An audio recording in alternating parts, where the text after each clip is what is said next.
Hello guys, welcome to the my channel Crick speaks Telugu. Kolkata night riders మరి ఈసారి ఆక్షన్లో ఏం చేశారు? ఎక్కువ అమౌంట్ పెట్టి ప్లేయర్స్ని కొన్నారు. క్యామరన్ గ్రీన్ లాంటి వాళ్ళు, అలాగే మతీషా పతిరానా లాంటి వాళ్ళు కొంతమంది ప్లేయర్స్ కొన్నారు. చాలా కాంట్రవర్సీ అయ్యాయి. ఆ ప్లేయర్స్ని రిలీజ్ చేశారు. అతనికి రీప్లేస్మెంట్గా కొంతమంది ప్లేయర్స్ని తెచ్చుకున్నారు. ఇంజురీస్ ఎక్కువ ఉన్నాయి, దెబ్బలు బాగున్నాయి వాళ్ళ ప్లేయర్స్కి. మరి ప్లేయింగ్ లెవెల్లో చికాకులు ఉన్నాయి. మరి ఆ ప్లేయింగ్ లెవెల్ ఎలా ఉండబోతుంది అలాంటి అనేది ఈ యొక్క వీడియోలో తెలుసుకుందాం. Let's starts hour video. ముందుగా ఎవరైతే నా ఛానల్ చూస్తున్నారో ఛానల్ని సబ్స్క్రైబ్ చేయండి, అలాగే లైక్ చేయండి, షేర్ చేయండి. ఇంకా లేట్ చేయకుండా వీడియోలోకి వెళ్ళిపోదాం. ఇంకా Kolkata night riders 3 times champion. మనందరూ తెలిసింది వాళ్ళ దగ్గర స్ట్రాంగ్ స్పిన్ బౌలింగ్ ఉంది, అలాగే మంచి బౌలింగ్ ఉంది, అలాగే క్వాలిటీ బ్యాటింగ్ ఉంది. మరి ఇలాంటి టీం ఈసారి ఆక్షన్లో ఎలాంటి ప్లేయర్స్ని కొన్నారు? Cameron Green 25 crores. మరి ఒక ఆస్ట్రేలియా చెందిన ఆల్రౌండర్ని తీసుకున్నారు. మరి అతని మీద 25 crores పెట్టి కొన్నారు. మరి అది కరెక్టా కాదా మీరు కామెంట్ చేయండి. మరి అతను 25 crores పెట్టి కొన్నప్పుడు అతని ప్లేయింగ్ లెవెల్లో ఆడించకపోతే ఎట్లా? మరి అతను ఖచ్చితంగా ప్లేయింగ్ లెవెల్లో ఉంటాడు. అలాగే మతీషా పతిరానా మనందరూ తెలిసిందే, చెన్నై సూపర్ కింగ్స్ ఆడేవాడు, శ్రీలంక ప్లేయరు. మరి అతన్ని తీసుకున్నారు. Lasith Malinga type of bowler. మరి అతను ప్లేయింగ్ లెవెల్లో ఉంటాడా ఉండడా? అతనేమో ఇంజూరీ అయ్యాడు. మరి అతని ప్లేస్లో ఎవరు వస్తారని చూడాలి. ఖచ్చితంగా అతని మీద 18 crores పెట్టుకున్నారు. అలాగే ఆండ్రూ రసూల్ రిటైర్మెంట్ ప్రకటించాడు కదా, అతనికి బ్యాకప్గా రోమన్ పవెల్ ఉన్నాడు. మరి అతను అలాగే ముస్తఫిజ్ రెహమాన్ బంగ్లాదేశ్ ప్లేయరు. మరి అతని మీద 9 crores పెట్టుకున్నారు. కానీ అతను ఆక్షన్కి ముందు అతను యాజ్ ఏ బంగ్లాదేశ్ ప్లేయర్, తర్వాత బంగ్లాదేశ్తో మనకి కొన్ని కాంట్రవర్సీ అయ్యాయి కదా. సో బంగ్లాదేశ్ ప్లేయర్ని అతన్ని రిలీజ్ చేసేసి అతని ప్లేస్లో బ్లెస్సింగ్ ముదరవ్ అని జింబాబ్వే ప్లేయర్ని తీసుకున్నారు. మరి అతను ప్లేయింగ్ లెవెల్లో ఉంటాడా ఉండడా అని చూడాలి.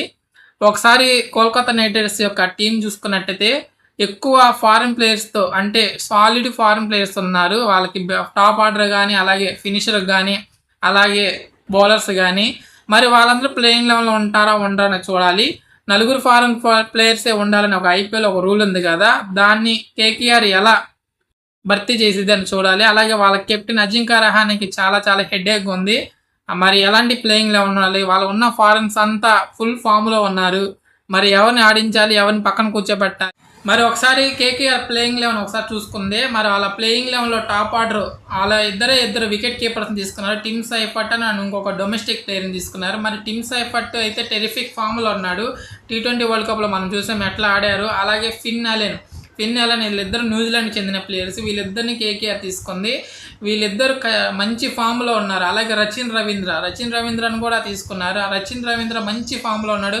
అటు బ్యాటింగ్ ఇటు బౌలింగ్ రెండు వైపులా బౌలింగ్ కాంట్రిబ్యూషన్ చేస్తున్నాడు. మరి ఎవరు టీంలో ప్లేయింగ్ లెవెల్లో ఉంటారు? అలాగే క్యామరన్ గ్రీన్కి 25 crores ఇచ్చారు. ఒక ఫారెన్ ప్లేయర్కి అంత అమౌంట్ ఇచ్చి తీసుకోవడం ఇదే ఫస్ట్ టైం ఐపీఎల్ హిస్టరీలో. మరి అతను ప్లేయింగ్ లెవెల్లో ఉంటాడా ఉండడని చూసుకుంటే, ఒకసారి ప్లేయింగ్ లెవెల్ చూసుకున్నట్టయితే ఓపెనర్గా ఫిన్ అలెన్ మనందరూ తెలిస్తే న్యూజిలాండ్ తరపున ఎట్లా ఆడాడు. అలాగే బిగ్ బాష్ లీగ్లో మంచి స్ట్రైక్ రేటు 200 దాకా స్ట్రైక్ రేటుతో ఆడాడు. ఫిన్ అలెన్ ఖచ్చితంగా ప్లేయింగ్ లెవెల్లో ఉంటాడు. అలాగే ఫిన్ అలెన్తో పాటు టిమ్ సైఫర్ట్, అలాగే ఈ యొక్క వికెట్ కీపర్ వీళ్ళిద్దరూ ఫారినర్స్ అయిపోయారు. వీళ్ళిద్దరూ ఓపెనర్స్గా ఉంటారు. న్యూజిలాండ్కి ఏదైతే చేశారో సేమ్ అదే కేకేఆర్ కూడా చేయాలని కోరుకుంటారు. వీళ్ళిద్దరు ఓపెనర్స్. అలాగే నెంబర్ 3 వచ్చేసరికి క్యామరన్ గ్రీన్ మనందరూ తెలిసిందే, బ్యాటింగ్ ఆల్రౌండర్. అటు బ్యాటింగ్ ఇటు బౌలింగ్లో కాంట్రిబ్యూషన్ చేయగలుగుతారు. బౌలింగ్లో 4 overs ఖచ్చితంగా వేయగలడు. T20 కైండ్ ఆఫ్ ప్లేయరే. క్యామరన్ గ్రీన్ 25 crores పెట్టారు. మరి అతను అంత అమౌంట్ పెట్టి తీసుకున్నారు. అతని యొక్క ప్రైజ్ మనీ అతని మీద ప్రెజర్ ఏమైనా పెడుతుందా? ఇంతకుముందు చాలామంది చూసాం, ఎక్కువ అమౌంట్ ఎవరైతే కొంటారో వాళ్ళు సరిగ్గా పర్ఫార్మెన్స్ చేయరు. వాళ్ళ మీద ప్రైజ్ మనీ ప్రెజర్ అయితే ఉంటుంది. మనందరూ చూస్తాం, వెంకటేష్ అయ్యర్కి ఇట్లానే తీసుకున్నారు. అలాగే మిచెల్ స్టార్క్ ఇట్లానే తీసుకుంటే వాళ్ళు స్టార్టింగ్లో కొన్ని మ్యాచ్లకి సరైన ఫామ్లో లేరు.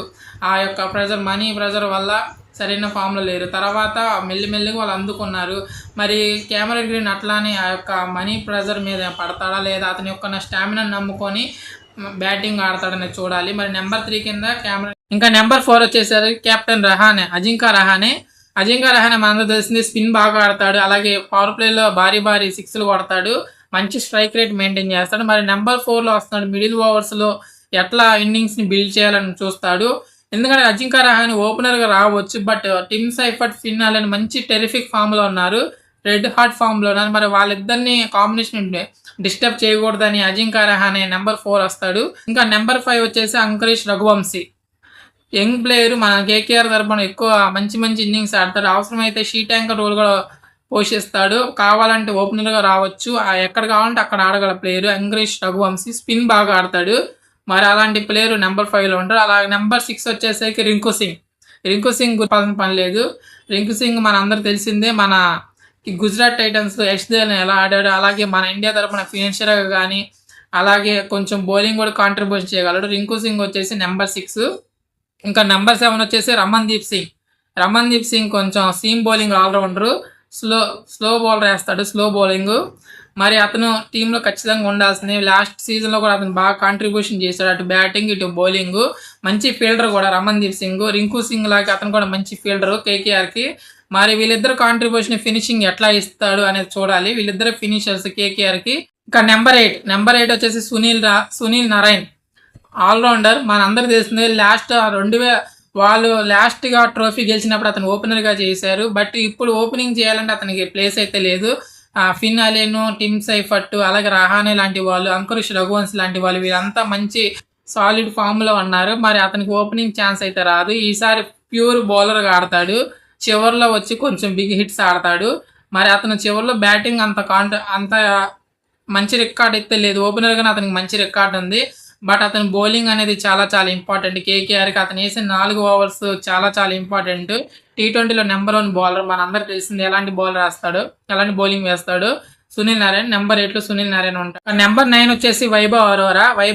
మనందరూ తెలిసింది కేకేఆర్కి ఎక్కువ సార్లు అతను ఇంపాక్ట్ ప్లేయర్గా ఆడాడు. కానీ ఈసారి వాళ్ళ బౌలింగ్ అనేది చాలా చాలా ఇంజురీ కన్సర్న్స్ ఉన్నాయి. హర్షిత్ రాణా ఆడట్లేదు, అతను టోర్నమెంట్ నుంచి బయటికి వెళ్ళిపోయాడు. అలాగే ముస్తఫిజుర్ రహమాన్, బ్లెస్సింగ్ ముజరబాన్ వచ్చాడు. కానీ అతను ఒక ఫారినర్. అతను ఆడాలంటే ఎవరో ఒకరిని తీసేయాలి టాప్ ఆర్డర్లో. మరి అతన్ని పక్కన ఆడలేడు. అలాగే ఆకాష్ దీప్ ఉన్నాడు. ఆకాష్ దీప్ మనందరూ తెలిసిందే టెస్ట్ బౌలరు. అతను లాస్ట్ సీజన్ ఆడినప్పుడు లక్నో సూపర్ జైంట్స్కి ఎక్కువ రన్స్ ఇచ్చాడు. మరి వీళ్ళందరినీ కానీ ఇంకా వైభవ్ అరోరాని ఇంకా ఇంపాక్ట్ ప్లేయర్ కాకుండా డైరెక్ట్గా ప్లేయింగ్ లెవెల్ ఆడించాలని చూస్తున్నారు. నా యొక్క ప్లేయింగ్ లెవెల్లో నెంబర్ 9 వచ్చేసి వైభవ్ అరోరా. ఇంకా నెంబర్ 10 వచ్చేసి వరుణ్ చక్రవర్తి అందరికీ తెలిసిందే. కేకేఆర్లో ఎక్కువ విజయాల్లో వరుణ్ చక్రవర్తి పాత్ర చాలా చాలా ఇంపార్టెంట్. పవర్ ప్లేలో 2 ఓవర్స్ వేయగలుగుతాడు. అలాగే మిడిల్ ఓవర్స్లో 2 ఓవర్స్ వేయగల కెపాసిటీ ఉన్న బౌలరు. T20 వరల్డ్ కప్లో సూపర్ 8 కాకుండా గ్రూప్ స్టేజ్ మ్యాచ్ అన్నింటిలో అతను బాగా బౌలింగ్ చేశాడు. వికెట్లు కూడా తీశాడు. ఎకానమికల్ సూపర్ 8కి వెళ్ళాడు. అతను ఎక్కువ రన్స్కి వెళ్తున్నాడు. మరి వికెట్లు అయితే తీశాడు. ఎవ్రీ మ్యాచ్ అతను వికెట్ తీసుకుంటూ వెళ్తున్నాడు. బట్ అయితే రన్స్కి అయితే వెళ్తున్నాడు. ఈసారి రన్స్ని కట్టడి చేసుకోవాలని, ఎక్కువ ఎకానమికల్గా బౌలింగ్ చేయాలని వరుణ్ చక్రవర్తి కోరుకుంటాడు. మన ప్లేయింగ్లో ఉన్న నెంబర్ 10 వచ్చేసి వరుణ్ చక్రవర్తి. ఇంకా నెంబర్ 11 వచ్చేసి ఉమ్రాన్ మాలిక్ డైరెక్ట్గా ప్లేయింగ్ లెవెల్ ఆడాల్సింది ఈసారి ఖచ్చితంగా. ఎందుకంటే మరి వాళ్ళకి సరైన ఫాస్ట్ బౌలర్ లేడు. 140, 150 గల bowler Umran Malik. Last time SRH కొన్నప్పుడు అతను సరిగ్గా అంటే ఒక సీజన్ బాగా ఆడాడు. ఆ తర్వాత సీజన్ అంతా అతను డౌన్ అయిపోయాడు. ఫేస్ డౌన్ అయిపోయింది. అతని ఫేస్ బౌలింగ్ అందరూ ఈజీగా క్యాచ్ చేస్తున్నాడు. మరి ఈసారి అతను యాక్యురసీతో బౌలింగ్ వేయాలని కోరుకుంటాడు. మరి 140, 150 ఫేస్ బౌలింగ్ వేస్తున్నాడు. కానీ సరైన లైన్ అండ్ లెంత్ మెయింటైన్ చేస్తే అతను మంచి స్టార్ బౌలర్ అవుతాడు ఉమ్రాన్ మాలిక్. ఈసారి ఖచ్చితంగా ప్లేయింగ్ లెవెల్ ఉండాలని కోరుకుంటాడు. ఎందుకంటే హర్షిత్ రాణా లాంటి వాళ్ళు, ముస్తఫిజుర్ రహమాన్ లాంటి వాళ్ళు, మతీషా పతిరానా లాంటి వాళ్ళు ఈసారి వాళ్ళకి లేరు. కాబట్టి ఉమ్రాన్ మాలిక్ అతను ఫేస్ బౌలింగ్ అటాక్ని మెయింటైన్ చేసుకుంటూ పోవాలి. ఉమ్రాన్ మాలిక్ నెంబర్ 11లో ఉంటాడు. ఇంకా ఇంపాక్ట్ ప్లేయర్ వచ్చేసి అంకుల్ రాయ్ మనందరూ తెలిసింది లెఫ్ట్ ఆర్మ్ ఆఫ్ స్పిన్నర్, అలాగే బౌలింగ్ ఆల్రౌండర్, కొంచెం బ్యాటింగ్ కూడా చేయగలరు. అతను ఇంపాక్ట్ ప్లేయర్గా వస్తాడు. ఇది నా యొక్క ప్లేయింగ్ 11 కేకేఆర్ ప్లేయింగ్ 11.